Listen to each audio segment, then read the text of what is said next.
Adesar police સ્ટેશનના મોટા હમીરપર ગામે 2 દિવસ પહેલા રાત્રિ દરમિયાન મંદિર ચોરીનો બનાવ બનેલો હતો, જેમાં ખોડિયાર માતાજીનું મંદિર અને રામદેવ પીર મંદિરમાં જે છે અલગ અલગ જે આભૂષણો હતા એમની ચોરી થયેલ હતી. જ્યારે આ બનાવ ધ્યાનમાં આવેલ ત્યારે તાત્કાલિક જે છે બચાવ ડિવિઝનના ડીવાયએસપી શ્રી સાગર સાંભળા, આડેસરના પીઆઈ અને એમની ટીમ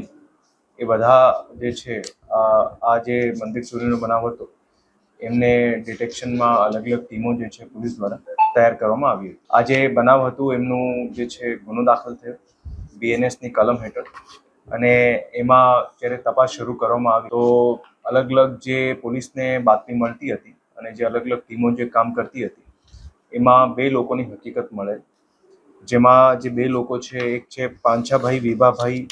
કોળી અને બીજો જે છે જાવેદભાઈ આદમભાઈ ગાંચી. એ બંને લોકોએ આ જે મંદિર ચોરીના બનાવોને અંજામ આપેલ હોય એવી હકીકત મળેલ હતી, જેના આધારે એ લોકોને આડેસર પોસ્ટ વિસ્તારથી જે છે પકડી પાડવામાં આવેલ છે. જ્યારે એ લોકોને પકડેલ ત્યારે આ જે મોટી હમીરપર ગામે જે મંદિર ચોરીના બનાવમાં જેટલા આભૂષણો ચોરાયેલ હતા અને કિંમતી ધાતુઓના જે અલગ અલગ જે છે વિવિધ ઓબ્જેક્ટ હતા એ બધાને જે છે એ લોકો પાસેથી રિકવર કરવામાં આવ્યું છે, જેમાં ટોટલ 14 જેટલા જે છે ચતર જે નગ હતા એમને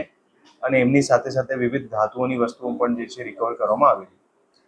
પણ એમની સાથે સાથે એ લોકોની તરફથી એવું પણ જે છે પોલીસને ઇન્ટ્રોગેશન દરમિયાન ધ્યાને આવે કે થોડા સમય પહેલા રાપરના સેલારી ગામે પણ જે છે મંદિરમાં ચોરી થયેલ હતી, તો ત્યાંની પણ જે છે અલગ અલગ વિવિધ વસ્તુઓ જે છે એ લોકો પાસેથી રિકવર કરવામાં આવેલ છે. અને ઓવરઓલ જે આ બનાવ બનેલ એમાં મોટા હમીરપર ગામે અને રાપરના સેલારી ગામમાં જે મંદિર ચોરી થયેલ એ બંને ગામડાઓની જે છે મંદિર ચોરીઓ જે છે આ ડીવાયએસપી બચાવના નેતૃત્વમાં આડેસરની ટીમ દ્વારા ડિટેક્ટ કરવામાં આવ્યો છે અને આગળમાં જે છે એ લોકોની તપાસ જે છે અત્યારે ચાલુ છે.